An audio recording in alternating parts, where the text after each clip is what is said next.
Trump was already running on a platform of dictatorial retribution and revenge. That's only going to increase now. And the American people can decide, do they want that? And there are some really stark contrasts now in November. Do you want to vote for the guy who thinks the winner of the election should be president?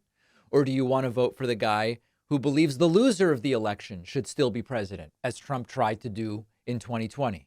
Do you want to vote for the convicted felon or the guy who's never even been indicted? That's a very stark contrast. Do you want to vote for the guy who did not weaponize the justice system against his opponent? Or do you want to vote for the guy who promises to weaponize the justice system against his opponent, that being Donald Trump? There has been a reaction from some of, now that Trump was convicted, he's going to win. This helps Trump. And I have two reactions to that. Number one, I don't think that that's the case at all. Based on the polling I've seen, the conviction hurts Trump a little bit. It should probably hurt him more. Based on the polling, it hurts Trump a little bit. But more importantly, we don't deliberately miscarry justice because we suspect there's enough completely insane people in this country that they're more likely to vote for Trump if he's convicted. Those people may exist. I don't think they're a large number. But that wouldn't be a reason to deliberately miscarry justice. But on the fact, I struggle to believe that this actually helps Donald Trump. So 34 guilty verdicts. What was Trump's reaction? Let's talk about that next. Moments after being convicted on 34 felony counts, now facing up to 4 years in prison, Donald Trump looking shell-shocked and stunned, mumbling and stumbling out of the courtroom. I was looking for Melania standing by her man. I didn't see her. But here is Donald Trump's statement, really disoriented and clearly shell-shocked by what took place. This was a disgrace. This was a rigged trial by a conflicted judge who was corrupt. It's a rigged trial, a disgrace. They wouldn't give us a venue change. We were at 5% or 6% in this district, in this area. This was a rigged, disgraceful trial. The real verdict is going to be November 5th by the people. And they know what happened here, and everybody knows what happened here. All right. You have a Soros-backed DA and the whole thing. We didn't do a thing wrong. I'm a very innocent man. Very. And it's okay. I'm fighting for our country. I'm fighting for our Constitution. Our whole country is being rigged right now. This was done by the Biden administration. Just so everybody knows, everything he's saying here is a lie. In order to wound or hurt an opponent, a political opponent. And I think it's just a disgrace. And we'll keep fighting. We'll fight till the end and we'll win. Because our country's gone to hell. We don't have the same country anymore. We have a divided mess. We're a nation in decline, serious decline. Millions and millions of people pouring into our country right now from prisons and from mental institutions, terrorists, and they're taking over our country.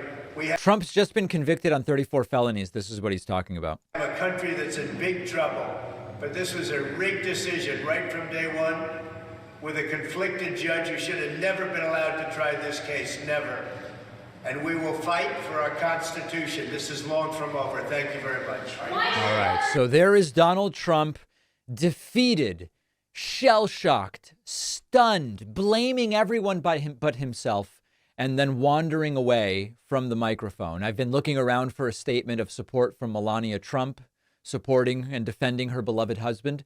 I was not able to find it. So Donald Trump now will wait until July 11th to have a sentence levied upon him. In the meantime, Trump supporters just losing their minds outside of the courtroom. Within seconds of the conviction of now convicted felon, civilly liable sexual assaulter, and failed former President Donald Trump, within seconds of the verdict, Trump supporters outside the courthouse losing their minds. There is some explosive and extreme language here. These are really agitated people. Some of these videos from NBC, some from freedomnews.tv. They were so emotional.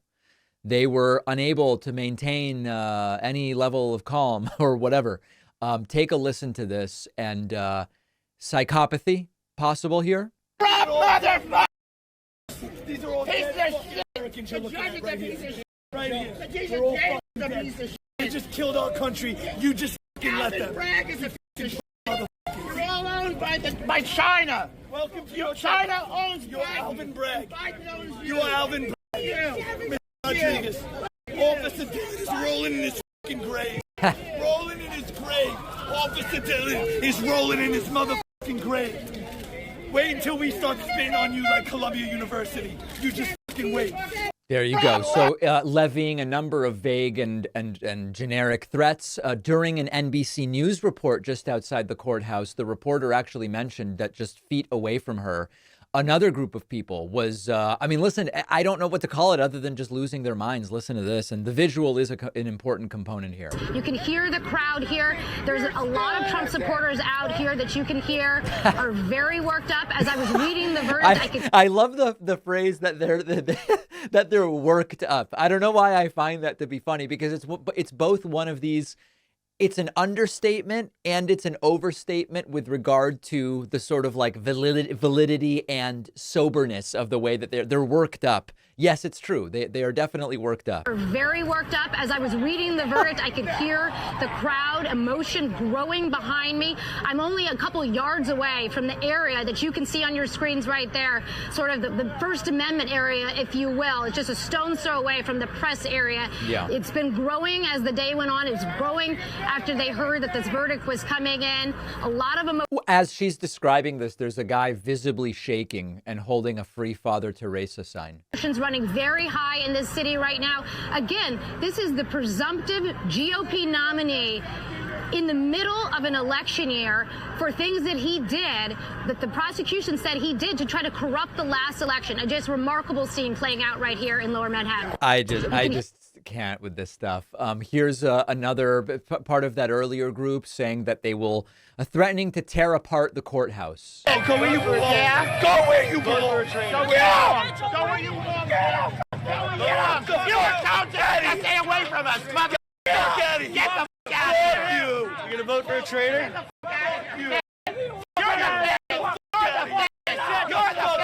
By the way, there's this guy in the black shirt yelling, "You're the F word," slur for a gay person. He's wearing a shirt that says "Gays for Trump." So I mean, you know, it's like with all of these things, there's 5 layers we could analyze it, and none of it makes any sense. Get the f*** out of here, bitch. You have a pussy. You're a little pussy. You're a pussy. You hear me? You're a little pussy. Yeah. Little shrivelly pussy. That's what you are. That's all you are is a Yeah, run. You're not even a man. We're gonna eat you. We're gonna eat you and your Yeah? family Oh, alive. I'm so proud of you. All right. So, and then lastly, here is, you know, just more reaction. People really, really upset, I guess is the way I would say it. Yeah, over. Fucking dead. They're all fucking dead. You're corrupt. You're fucking dead. You're fucking dead. Mother. They're all dead. We're all dead. Corrupt mother. All right. And NYPD, they're just kind of like, can we just calm down, please? Is it possible for everybody to calm down? Okay. So tensions running very, very high. Let's now hear from Donald Trump's lawyer. Trump's defense attorney, Todd Blanche, gave a series of unhinged and unintelligible interviews last night on CNN, also on Fox News. One particularly funny moment was when Todd Blanche was asked on CNN by Caitlin Collins, you know, Trump said there were all these great witnesses, defense witnesses, that would have completely exculpated Donald Trump, but you didn't call them. Why didn't you call them? Todd Blanche's explanation is completely ridiculous. Listen to this. When he was leaving, one thing he brought up were the witnesses who were not called. And he was saying that there could have been witnesses that would have helped make the case. We never saw Keith Schiller, Alan Weisselberg, some key figures here who got brought up a lot. Why didn't the defense call any of these witnesses? Well, because we happen to live in America and we don't have the burden of proof. And so there's not... That's not the point. That's a question that is a loaded question that should not be asked of a defense attorney or a defendant. The question that we asked the jury, and they ultimately obviously got passed, is why the prosecution didn't call those witnesses, right? You, as a defense attorney, you don't go into a case saying, I'm going to fill the holes of the prosecution, right? And Keith Schiller and some of the other witnesses that were not ultimately called, in our view, should have been called by the prosecution, and we asked the jury to take a hard look at that. What on earth is this guy talking about? Now, later he admits Trump was involved in guiding strategy. Your hope is that you're going to win the case for your defendant by pointing out to the jury that there were people not called as witnesses by the prosecution. It's not your job to fill the holes of the prosecution. Well, but maybe it's your job to expose the holes of the prosecution. He's saying the prosecution should have called the witnesses that would have been useful to my client, that would have made the defense better, but we didn't call them. What is this guy talking about? Now, the reality is the answer for why they weren't called is the same as why Trump didn't testify. There was no way to put people under oath and present a coherent alternative explanation for the facts, period. Now, if you're wondering why the defense was so screwy, here is Todd Blanche on Fox News saying Trump was making decisions about legal strategy. How involved was Donald Trump in his own defense? I mean, what do you think?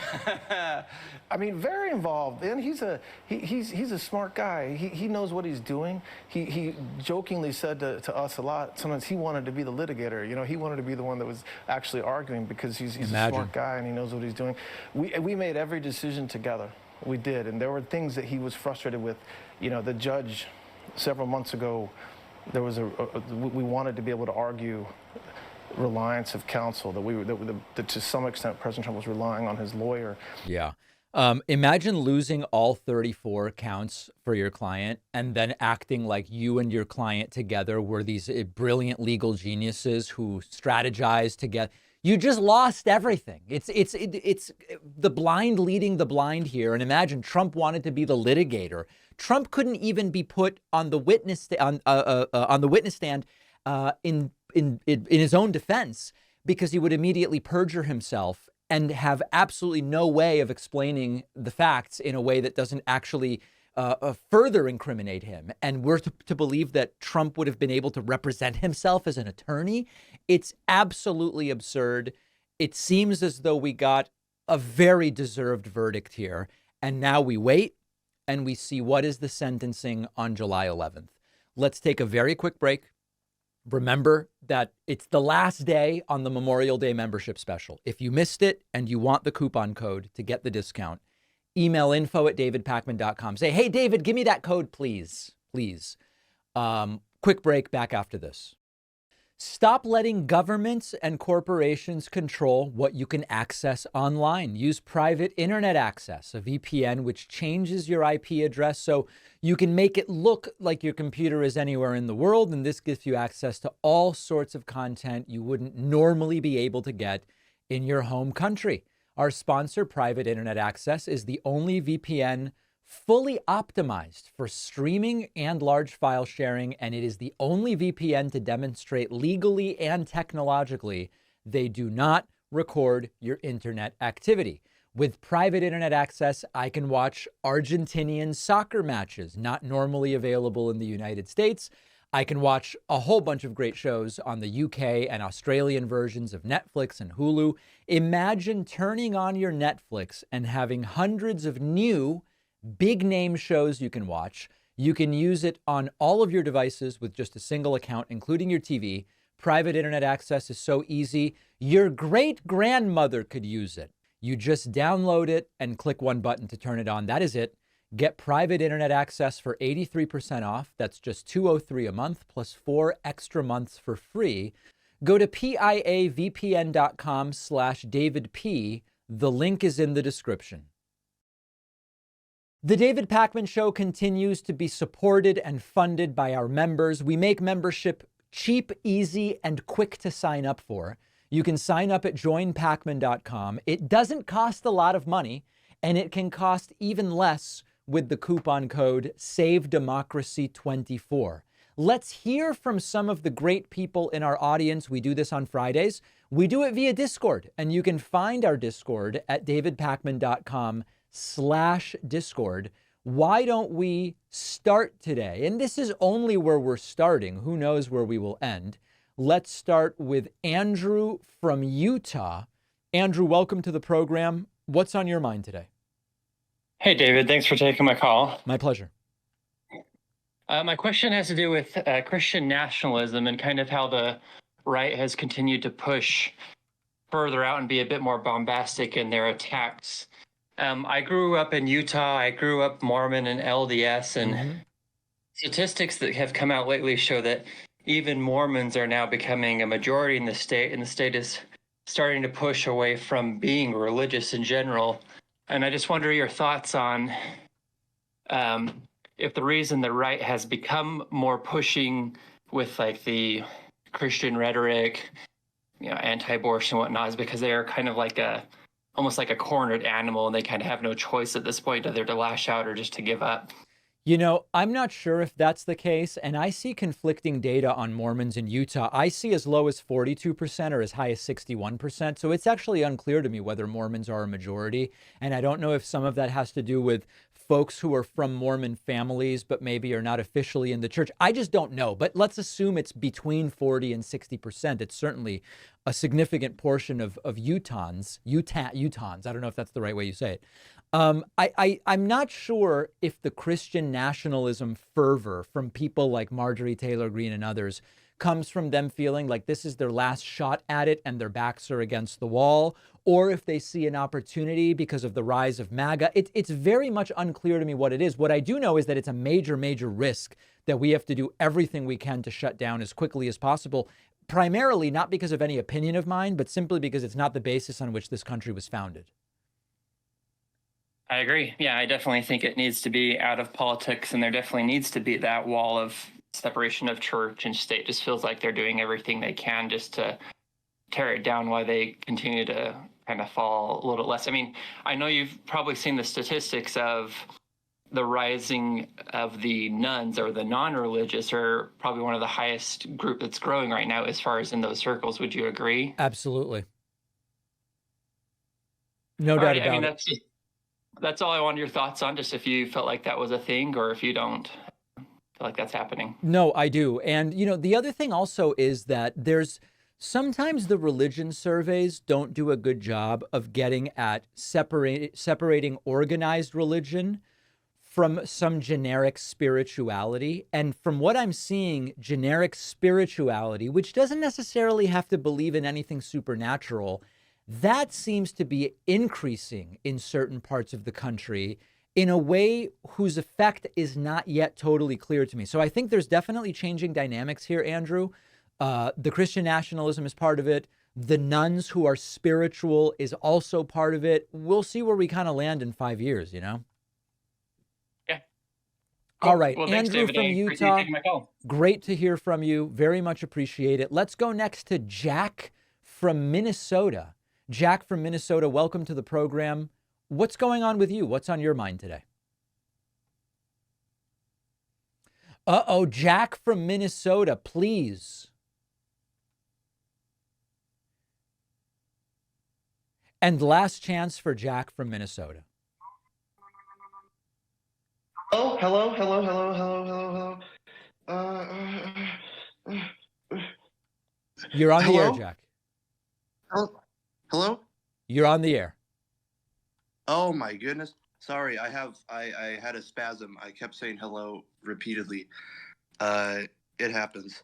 Anyways, how goes it? How you doing? It's going well, Jack. Thank you. Okay. I wrote this down because I'm really bad at speaking. So this is on the topic of this year's election in November. I know you're not a fan of dipping into the conspiratorial, so do forgive me. Okay. But from what I think I know, the FBI and like certain intel agencies like the Pentagon and stuff like that, many current and former military officials, most of them, I would say, I heard a lot of them say this. They expressed like great concern like about like a Trump presidency. Most notably, Mark Milley, he literally called Trump the Führer. So what do you think of these communities and their opinion on Trump? And do you think they have like a vested interest in him losing for the sake of national and international security? Or would they just accept a person who stole countless top secret documents right back into the White House? I think they would. Yeah. So a couple different things here. First of all, I take very seriously the Trump defectors who say this guy's a danger. We did a piece recently reminding everybody that there are all sorts of allegations made in the media against Joe Biden, and we don't have a single defector or whistleblower from Biden's administration that says any of the stuff is true, that Biden's not really in control, that someone else is making the decisions, that he's demented, he doesn't know what day it is. And yet with Trump, we have dozens of defectors and whistleblowers from inside the former administration. So I take it very seriously and I believe them. And also, because most of the people who work for the federal government are essentially career bureaucrats who are not overtly political, I think that if Trump does win, they will say, hey, me staying maybe helps to prevent him from doing the worst stuff that he wants to do. If I leave, they do replace me with a loyalist. So I think it's less about will they tolerate it? They will say, wow, I'm going to stay to try to fight against the stuff that Trump is going to try to do. That's fair. There is another thing, like Trump did say he was going to suspend the Constitution, or he was going to do things that were, well, what Trump against said, the let's Constitution. Let's be clear, Jack. What Trump said was he believed that in order to right wrongs that don't exist, right, that the election was stolen or whatever, that it would be justified to suspend parts of the Constitution to do what he says is the right thing. Now, it's completely nuts that he said that. He didn't just generically say, I will suspend the Constitution, period. But he tried to sort of say there would be justification for that. Okay, but let's just say he does that due to his justifications. Doesn't that mean the military comes in because they have an oath to the Constitution, right? You're making a lot of sense. I don't know what happens if Trump suspends the Constitution. It's a scary scenario, and I wouldn't be able to tell you for sure what happens. I'm hoping we defeat him, and it's not something we have to find out. I agree. All right, Jack from Minnesota, thanks so much for the call. I appreciate it. Yeah, thank you. Thank you. All right, there goes Jack. Let's go from Jack to Jackie from California. Jackie, welcome to the program. What's on your mind today? What are you thinking about? Hi, can you hear me? Yes, I can. Hi, sorry, this is my first time calling in and using Discord, so You're doing great so far. Thanks.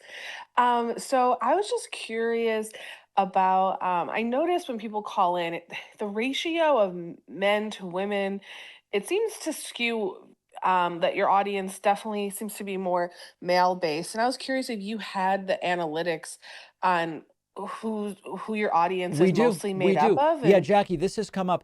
My show and shows like this one, even when they have a female host like the Young Turks with Anna Kasparian, they skew male. And it's depending on the platform, it's like a 65-35 sort of thing, or sometimes even 70-30 male, depends on the platform. And I think there's a lot of speculation as to why that is. The best explanation I've heard, and it's worth what you're paying for it, Jackie, which is nothing, is that at the platform level, women seem less likely to get political commentary from YouTube and podcasting. It seems that it's sort of like a structural thing. But beyond that, I don't really have anything other than the numbers, Yeah, that's kind of what I figured. Let's try Jefferson from Austin and see if we can avoid a 3 in a row call bungling. Jefferson from Austin, Texas, welcome to the show. Hi, David. Thanks for having me again. My pleasure. I saw your item just this morning, actually, about the new bill in Texas on the books to make elections so that any candidates have to win a majority of counties in Texas, effectively making it basically impossible for Democrats to win. Yes. And the consensus seemed to be that among legal minds that this was not going to be illegal. This was a measure that couldn't be found legal. Do you have any other detail about that? As someone No, I mean, it very clearly seems seems to violate one person, one vote, saying, hey, not only do you need to win the popular vote in Texas to win a statewide office, you also need to win a majority of the counties. Now, the funny thing is, If that violates one person, one vote, then so does the National Electoral College, which, by the way, I agree violates one person, one vote because it makes votes in different states worth different amounts.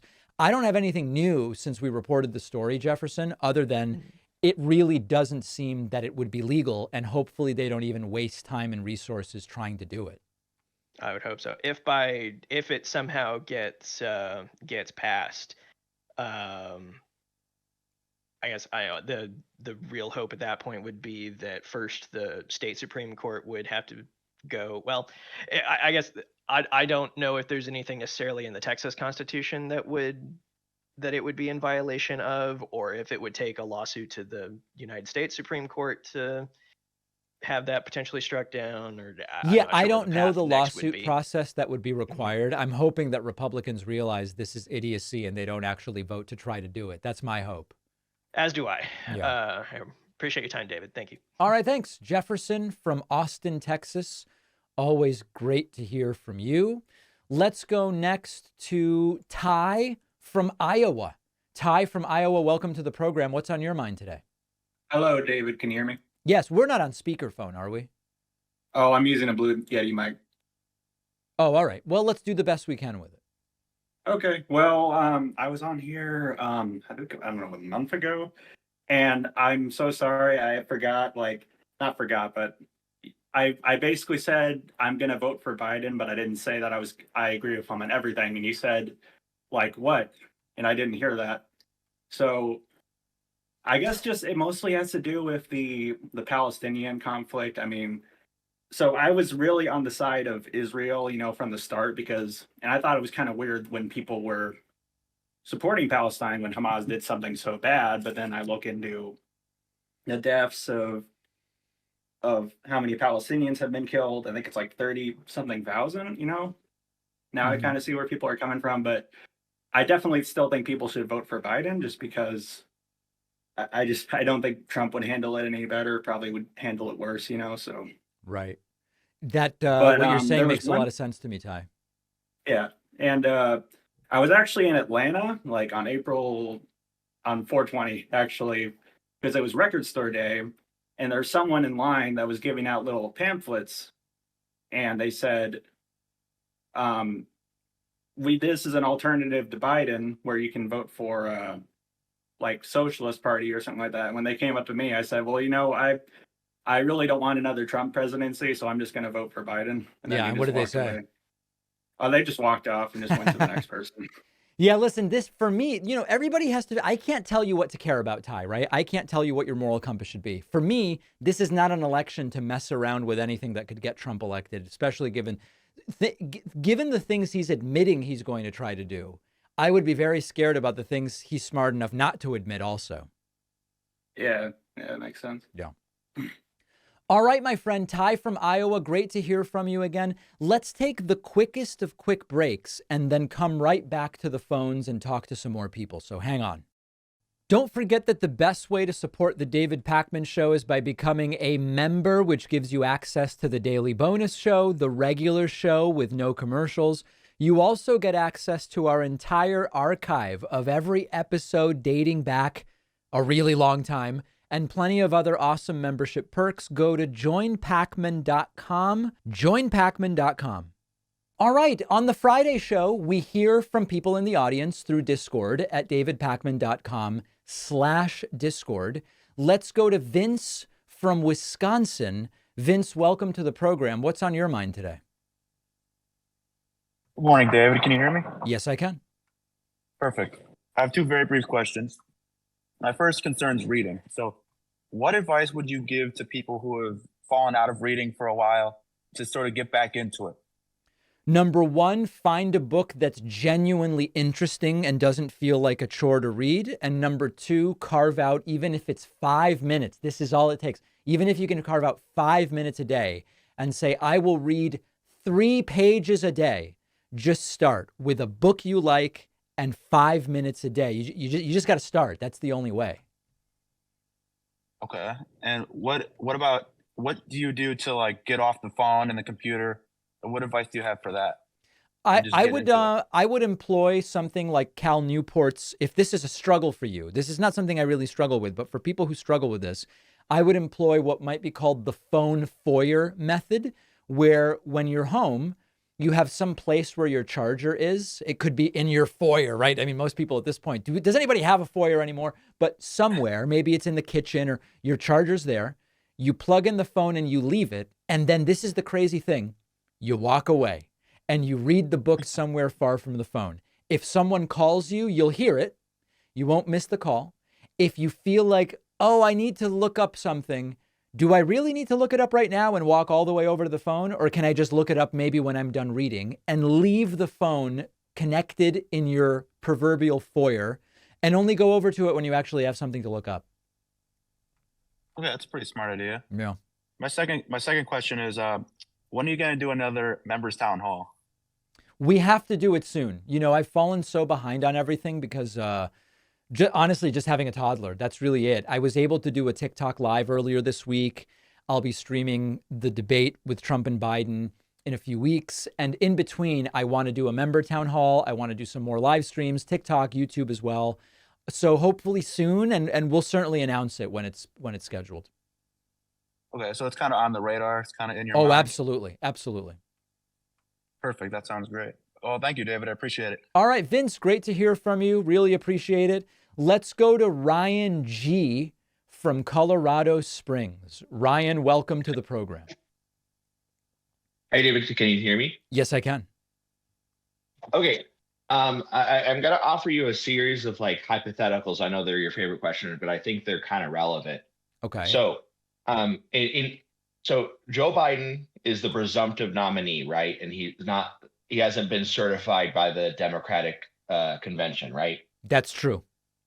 Okay. So in the event that knock on wood, something happens to Joe Biden right now, and he's unable to be president for whatever reason, how does the Democratic committee go about selecting the new candidate? I know that Kamala Harris becomes the new president, but because they haven't necessarily been elected, she doesn't just automatically become the nominee, right? Right. Okay, so what is the process for the Democratic convention selecting a new candidate? Do they get to like anoint someone, or do they have like My understanding, election? Ryan, is that is an unprecedented situation, and the DNC would essentially be deciding, what are we going to do? I don't think that they go to some book and they do what's in the book. I think that they would work backwards. They would say, what gives us our best shot of winning in November in this outrageously difficult situation? And then they would just reverse engineer how to get to that. I don't think here's the rule. Ryan can read the 3-step process here, and that's what they will do. I think they'll just figure it out based on what they think is best for them. Okay. And in my opinion, I think Kamala would probably be the best one. At least Alan Lichtman seems to think so. So, okay. And then on the flip side, on the Republican side, if something happens to Donald Trump, they would also have to do some sort of like process best for them. Listen, the difference with the Republicans is they ran a real primary. And what I mean by that is when you have an incumbent, you don't run a real primary. There might nominally be a primary, but it's just like Biden got like 92% of the vote or something. And there was no Right. serious challenge. On the Republican side, there was a serious challenge. So if they wanted, they could say, we're just going to go with whoever got the second most delegates, who I think is Nikki Haley, obviously, although maybe not. And I'm just like, the math of it is not in front of me. But I don't think that they would necessarily do that. I think they would also meet and they would go, okay, who can we anoint that we think gives us the best shot? I think both sides would do that. Okay. That makes sense to me. All right. Thank you so much for your time, David. All right. Thanks, Ryan from Colorado Springs. Great to hear from you. Let's try Mike from Raleigh, a website member. Please save us, Mike. Hey, David, can you hear me? Yes, I can.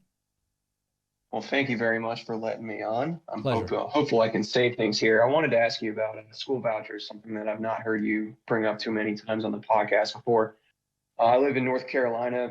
Our state legislature recently expanded the families that are eligible for it, and now applications for these school vouchers are up like something like 500% this year. Mm-hmm. I have some friends and family who are big fans of these school choice vouchers. One I talked to recently said that she thinks that they help private schools and non-public schools compete better with the public schools. That just doesn't like compete with me. These folks generally tend to subscribe to like minimal government conservatism. Yeah. And using school vouchers to artificially help other schools compete against private schools just doesn't make sense to me. I just wanted to get your opinion. So here's my view on school choice. vouchers. Okay, here's my view. So let me give you the nominal advantages, and then we'll talk about what the cons are and whether they outweigh them. In some generic sense, school vouchers can give some people more choice. Now, in reality, a lot of times the schools that you go to with the voucher don't have buses, and it's not like, is it really choice or is it the appearance of choice, but really it's only choice for the people that are already wealthier and don't really need the voucher to begin with. So that's a pro, but it's a pretty limited pro. There's an opportunity for a more tailored education, right? There might be a particular school that's more aligned with your kid's style or interests or your beliefs or whatever. So that's a possibility. There's the idea that you're generating competition by making public schools have to say, hey, it's not just you come here or you don't and pay somewhere else. You can actually take your money that would be allocated to your child and go somewhere else. We've got to be better. It's going to encourage competition. But the reality is, a lot of times to better compete, the public schools need more money, not less, and the voucher takes money away. And there is the, I guess, possibility that there is some specialized program that a public school simply can't offer, that with your voucher, you go to some other charter or private school and they offer it. And okay, maybe. The problem is the voucher programs, in every instance I've looked at, they worsen the public schools. By letting someone say, hey, if I don't go to the public school, I get to take money out of it. It makes the public school even worse, which is often what these right-wingers want to do. They want to take as much money out of the public school system so that it becomes terrible. And it actually creates even more inequality, because by reducing the funding to the school that you can go to for free, you actually make it even worse than what some of the paid alternatives could be. And so you make the quality of the education someone can get even more dependent on the financial situation of their family. There's also often a lack of accountability. Whatever amount of money is allocated to your child in a public school, there is oversight and there are regulations and there are standards. If you take that money out and you bring it over to a charter or a private school, all of a sudden you're taking public money, bringing it over, and now it's in a school that doesn't have the same accountability and standards as the public schools. So, you know, I could go on, but generically, the idea of saying, hey, choice is good, specialized schools are good. Cool. Yeah. All right, that sounds interesting. Sounds great. There's many things about the school system we have that I think are basically just based on getting people into like generic factory type work, whether it's literally factory work or sort of like thinking factory work. And some people call it a Prussian system. I think there's a lot of problems, but I don't think taking even more money out of it and giving it to charter or private schools is the answer. I could go on about this too for a long time, but I think that the way you just wrapped it up there is kind of the crux of it, is that I don't think that the answer to improving public schools, which is what most kids in any state are going to, is to take money not out. going to be taking funds away. Exactly. Well, thanks, David. All right, my pleasure. There's Mike from Raleigh on school vouchers. Great to hear from you. Let's go to Ben from New York. Ben from New York, welcome to the program. Thank you for taking the call. I appreciate it. Great to speak with you. Likewise. My question is this: I've been thinking a lot about how we've come to this place where it's two parallel things. Number one, how the left has become this. This is how I've seen it: the side of principle. Okay, Ben, you just glitched on the word principle. Glitching badly. Can you still hear me? Well, then. Oh boy. Yes, I can. Okay, we lost the no. entire question. Oh no, I'm sorry. Can you hear me? Yes. Oh, I'm so sorry. Okay. How the right, the left is the side of principles, and the left is the side somehow of the right is the side of just still go with whatever. Aligned with that somehow has been that the left Democrats have been put with China, that there's this imagined loyalty with China, and the right has, I don't know how this has happened, become aligned with Russia. And I kind of wanted to hear your thoughts on how this has happened, if this is just a recent thing since 2016, since Trump and MAGA have taken over the Republican Party, I was really interested in hearing your thoughts on these. It on does these two predate. lines. You can go back and watch the 2012 debate between Obama and Romney, and you will see that this topic of who thinks China versus Russia is worse and who's aligned where, this was already starting to be an issue in 2012 and probably earlier. But it really took on the kind of weaponized texture that it now has because of the Russia investigation with Trump in 2016, 17, 18, then Trump claiming that he's tough on China with regard to tariffs that he didn't even understand, then Trump with COVID blaming China and saying Biden is affiliated with China, and then Biden's going to be soft on China. So it took on these weaponized dynamics under MAGA Trumpism, but the concept of who's better, worse, who's aligned where, Russia, China, it does predate Trump. It's just gotten way worse under Trump. Fascinating. Thank you for taking the call. I appreciate it. Apologize for the technical difficulties. All right, we figured it out. Ben from New York, excellent to hear from you. Why don't we go next to Josh from Michigan? Josh from Michigan, welcome to the program. What's going on? Hi, David. It's good to hear you. I was wondering about artificial intelligence. I've been dabbling with like ChatGPT and Gemini. I listened to Eric Schmidt, the former CEO of Google. Yep. He has some recent interviews, and I feel like we're going to need a form of regulation as this stuff advances exponentially. Yeah. It's like it's going exponential. So my question is kind of like how would, from the political sphere, how would you go about regulating, or do you think it's necessary?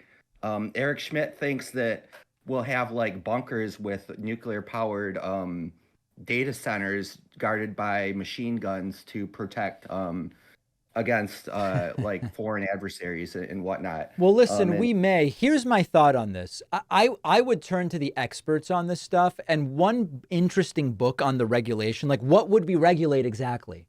There's a book called The Coming Wave by Mustafa Suleiman.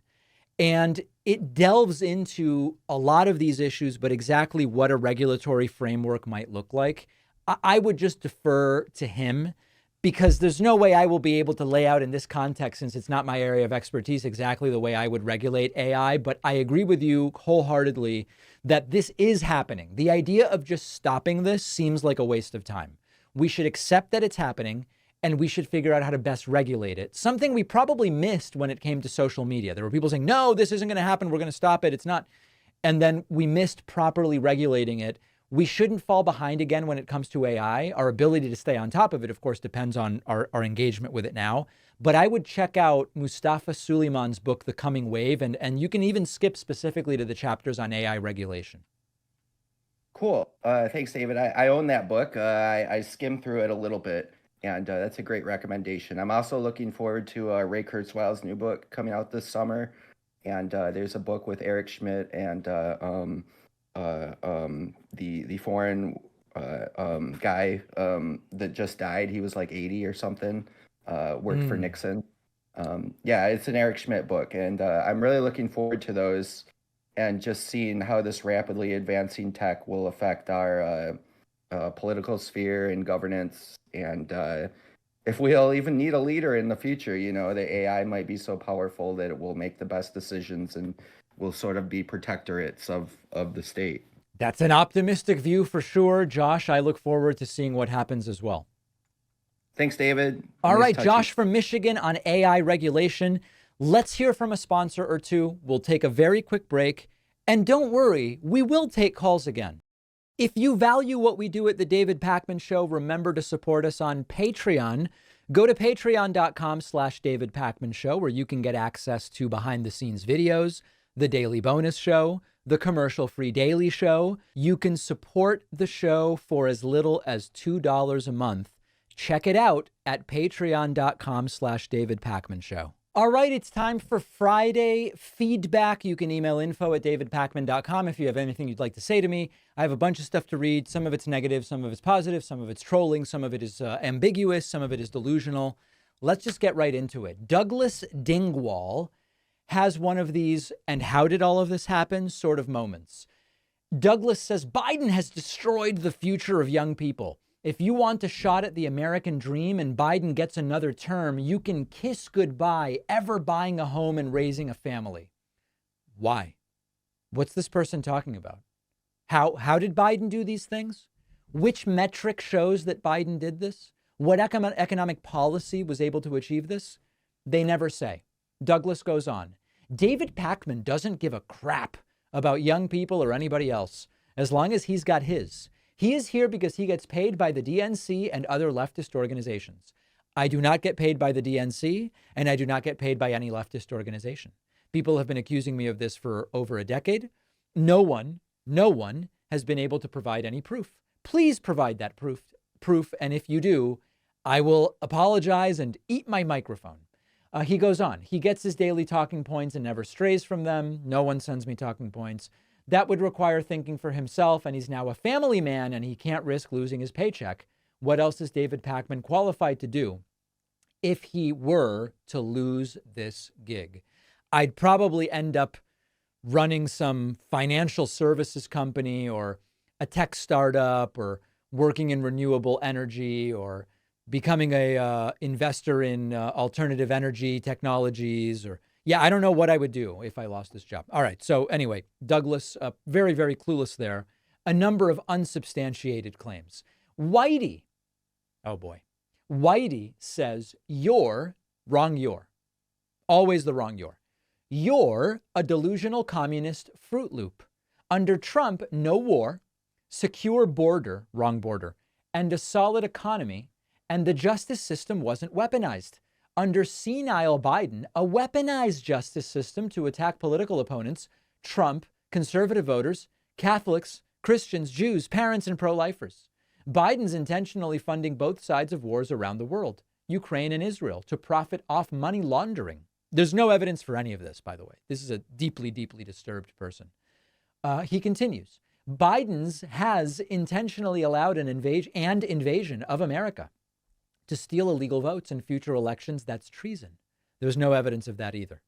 Biden is illegally using taxpayers' money to buy votes from spoiled, rotten liberal college kids that promote Hamas, Iran, and Islamic jihadism in America and the genocide of Jews and Americans.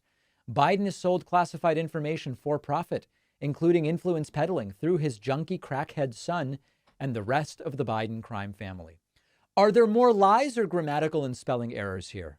I think there's 11 lies and 12 grammatical or spelling errors. So that is really something for a single paragraph message. Karen says, I think a debate will help more people realize that Biden and the Democrats have policies and platforms, and Trump and the Republicans have none except revenge.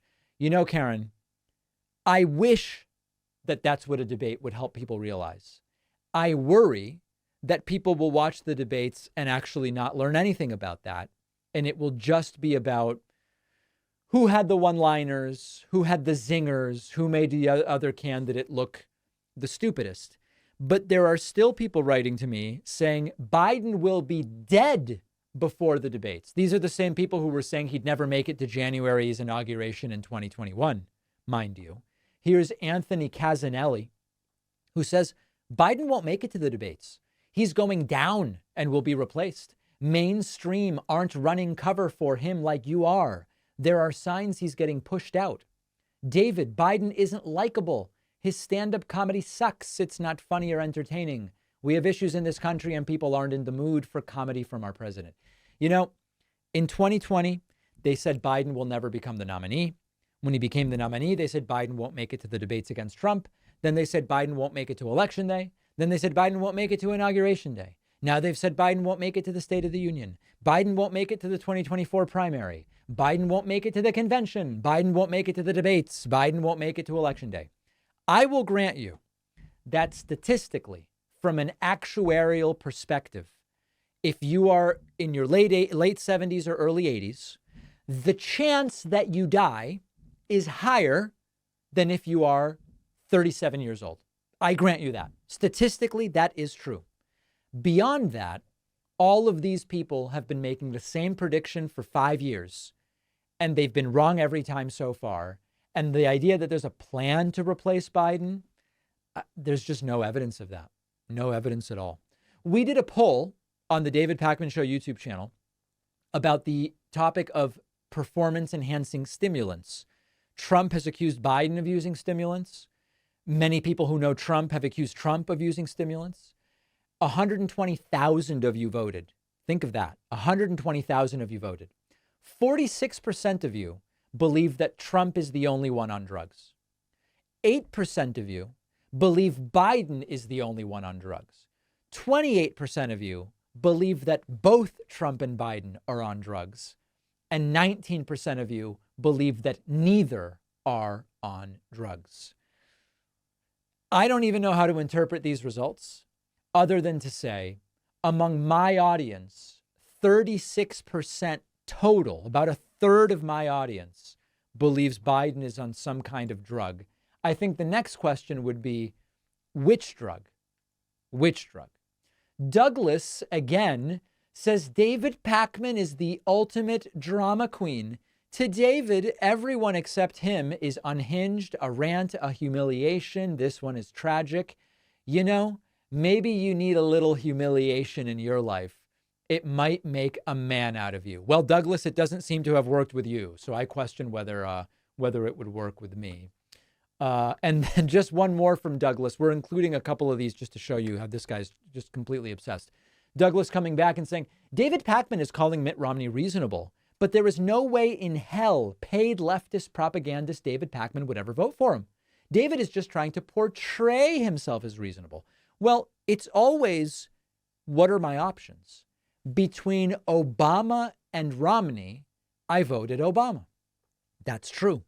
Between Biden and Romney, I would vote Biden.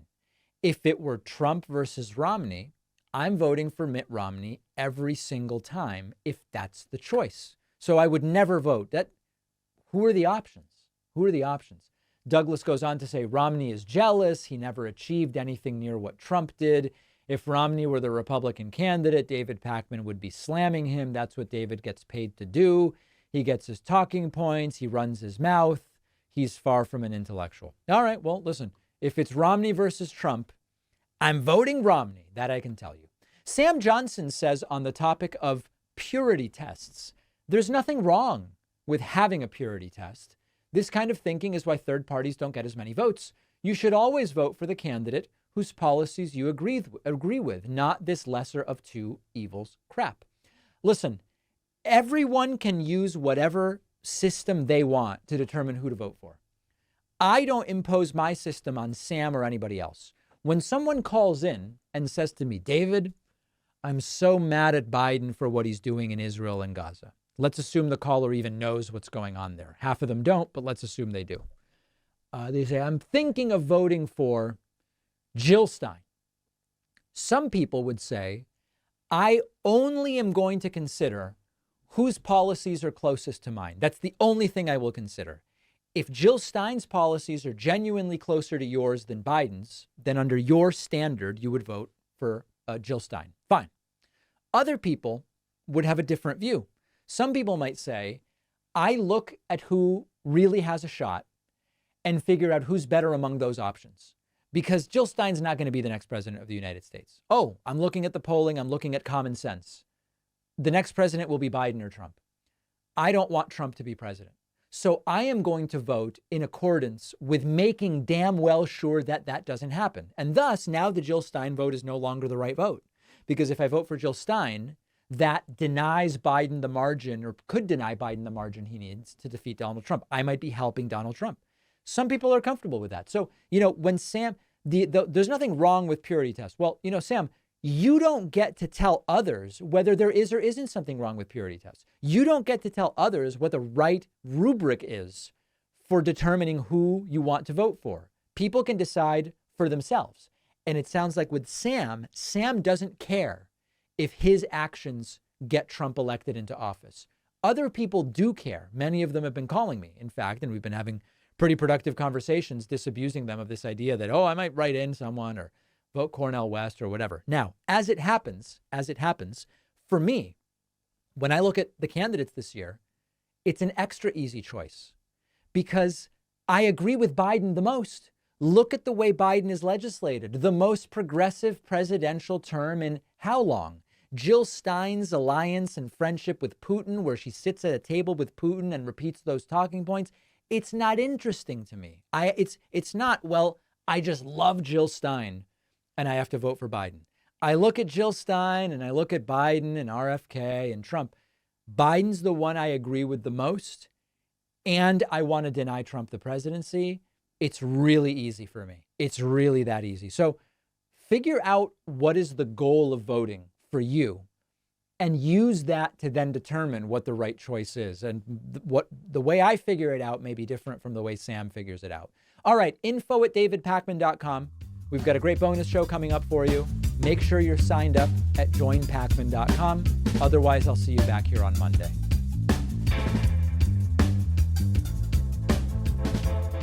Thanks a lot for watching today's show. I just want to take a second to tell you about today's sponsors. The only VPN you should be using for streaming and downloads is private internet access. It's the only VPN fully optimized for transferring large video files without lag.